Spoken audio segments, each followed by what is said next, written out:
मिदियात government hospital ICU service. जी कहें। मुझे एक मरीज़ के बारे में मालूम करना था। उनका नाम खजर शादुलू है। उनका ऑपरेशन हुआ है। कैसी कंडीशन है अब? मैं आपसे माज़ा चाहती हूँ, हम टेलीफोन पर कोई इन्फॉर्मेशन नहीं देते। नहीं, बात यह है, मेरा मतलब है मैं उनको बहुत पहले से जानती हूँ। मैं परेशान हो रही थी। कम से कम इतना बता दें उनकी तबीयत अब कैसी? सॉरी मैडम, मैं आपकी मदद नहीं कर सकती। ठीक है, बहुत शुक्रिया बेटी तुम्हारा। Good night. Good night madam. क्यों दुश्मन की खैरियत मालूम कर रही हो अस्मा?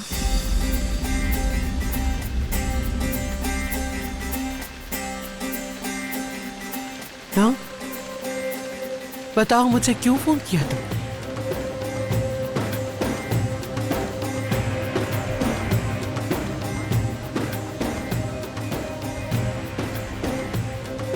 हाँ ना, माँ बहुत अच्छी तरह से जानती हूँ। मैं उसे बहुत पुराना जानती हूँ।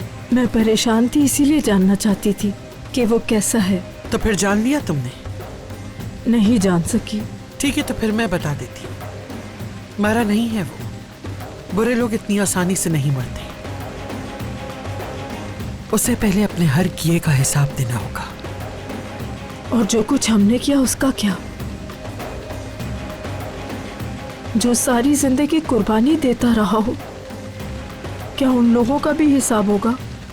मैं हिसाब दे चुकी हूँ अस्मा, बहुत अच्छी तरह दे चुकी हूँ। उम्मीद है तुम्हें हिसाब नहीं देना पड़ेगा।